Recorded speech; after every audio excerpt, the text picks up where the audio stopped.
So the other day we went to it's called a re-education center, and this re-education center was, it's for juvenile boys who have gotten in trouble with the law, and all sorts of crime, from murder to simple petty thefts, and it's I don't know if you ever heard of Morning Star Camp in Spokane, but it's kind of the same idea.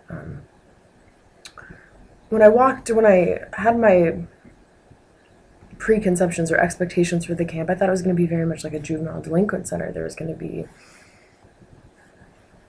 confined spaces; these kids can't leave. And instead, it was so different. I'm glad we got to go, so that my expectations were clearly changed. Um, it's very much a cognitive psychological camp. They go in and they try to train the boys' mindsets to think in a different way, because when they're coming from so much poverty in Romania, there's just this kind of style of life, this way of life that can lead to destruction over time. And they kind of teach them, I guess the way to apply it to classes, they teach them the skills of hardiness, and how to apply hardiness in their life later. And like I previously blogged about, hardness is about commitment, challenge, and change. So obviously these boys are going to face challenges in their life, and in times they've had these challenges and they've fallen short and gotten in trouble because of them. So now I guess with these, they're changing their mind frame, giving them a can-do attitude. This can-do attitude then gets the next step of hardiness. So you have this challenge and you're faced with it and you're trying to make this change, but without commitment and wanting to change, it's not going to happen. So you're faced with a challenge, and now you are committed to changing yourself as a person. And while trying to commit to change yourself as a person, then you're making this change. So just making them feel valuable and like they're worth something, and standing up can get you in trouble in these kind of countries, but just teaching them a new way, just a new thought process. And you walk in, and their time there, I believe, is for 18 months, is what we were told, a year and a half, which is, to change someone's cognitive framework is a very short time. People in the United States go to therapy for years and years and years with the same idea of changing people, cognitive framework, and it's still sometimes not effective. But these boys, they're given, if they've shown growth and responsibility, they're given, tasks that they can volunteer to do. And there's art centers where they can do photography, and there's clay and painting, and just I guess releases of these emotions inside of them. And one of the things that really hit me was the art therapy aspect specifically. And when we were in the art room, when you looked at the paintings, they were very, I guess what you would say, feminine. There were hearts and bunnies and rainbows and just like joy and happiness. And maybe these were the emotions that they were sharing at the camp. I couldn't figure it out, but I mean, the colors were neon and bright, and it wasn't black and blue and brown and green. It wasn't cars or basketballs, or it wasn't sports. There wasn't any football, but it was of just pure joy. It was like pure joy on a page. I don't even know how to describe it.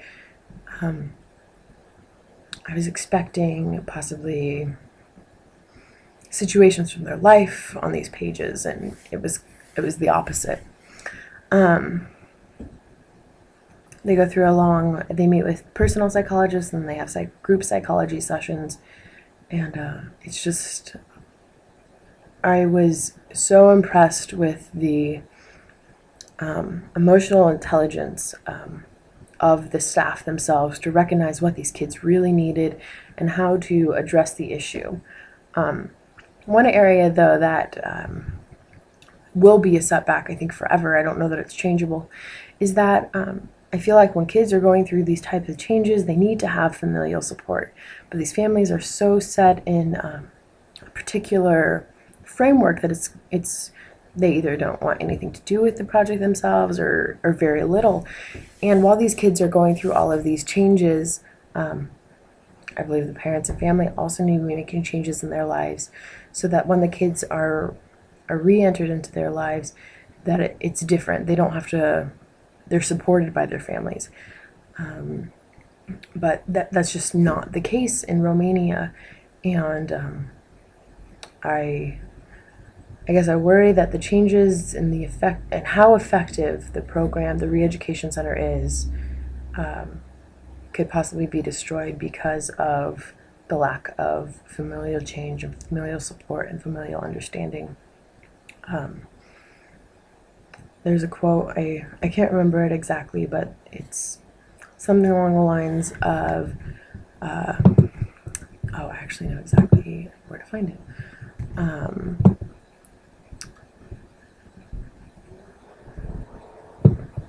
Okay, or maybe I don't. But it's simply along the lines of there's nothing like returning to a place that has remained unchanged to see that yourself has changed. And if you return to a place that remains unchanged, there's a greater risk of falling back into your old habits instead of embracing the new things that you have learned. I even noticed that after I was living in Italy, is I had learned all these wonderful things and new things about myself. And when I got back to the States, not immediately, but after a large portion of time, the changes I had made in myself that I had liked had disappeared. And I guess specifically, my appreciation for what I had. And it became the norm again, and when it became the norm, I lost that appreciation. And so I'm really going to focus about when I come home from Europe this time to appreciate what I have and maintain that appreciation. Celebrate the small things in life, and also highlight the large successes. But every day has to have highlights, or it's gonna get tedious, I guess. But going back to the boys' camp, there was also a cross in the ground, and Chris made a comment. It was someone buried there, because I thought that would just be quite odd. And they said, no, actually, this spot has been blessed by a priest, and it will be, one day they hope to have the funds to build a church, and they have a model of the church and everything they want, and it will be a multi-denominational church for whatever the boys choose to practice. And I just thought it was interesting. I understand the concept of having a blessed ground and having the symbol there, but I've never seen something like that before until you knew you were going to be building the building, and I just thought that was it was new. It was really new. But the director of the camp was just amazing. You could tell how much he cared about these boys. The living conditions were fine. I mean, they weren't horrible. There was a couple beds to a room and a bathroom, and it was more of a dormitory system. One of the first things that I noticed when you walk into the camp itself, so there's a gate, and when you walk in, if you've ever been to Auschwitz or Dachau, it has a very a concentration camp layout, and there's a dorm, there's a walkway, there's a dorm, there's a walkway, there's a main walkway through the middle of camp.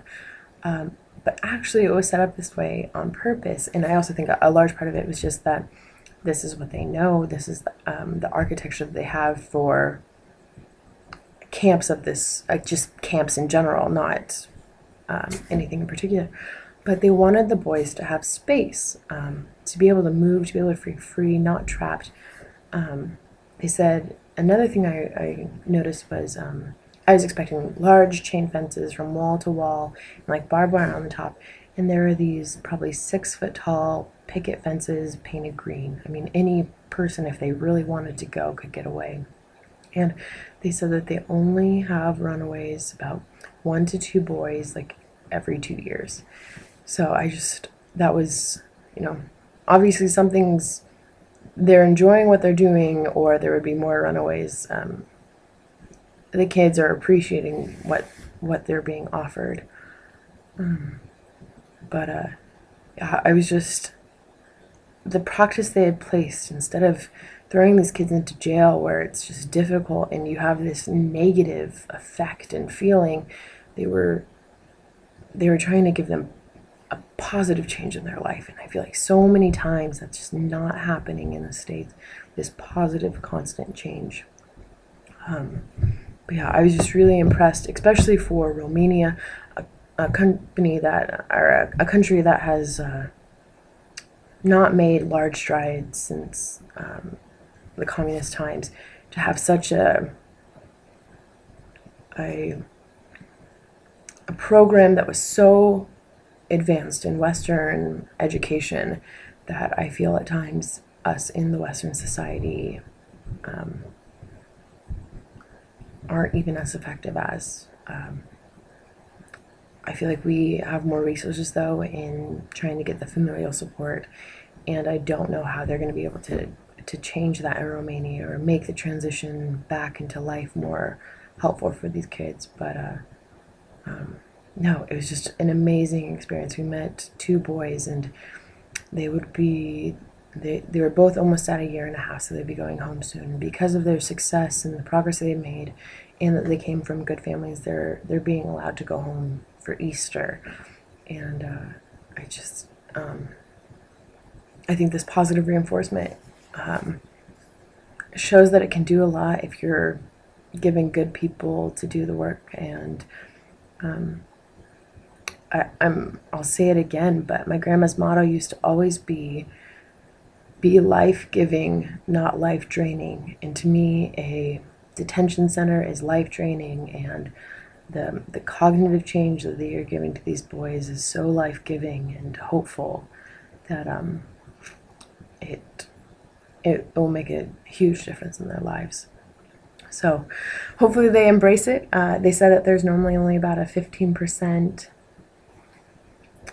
They normally only see the boys back in this or in trouble via the system 15% of the time. So if they can help that other 85 and not get into trouble, that's, I would say, 85% I think is a B or a B plus, but it's still better than failing. But yeah, no, it was a great experience. I loved it. I was just amazed by the improvements the boys seem to, or the outlook that they have. But hopefully we can do the same back at home. Bye.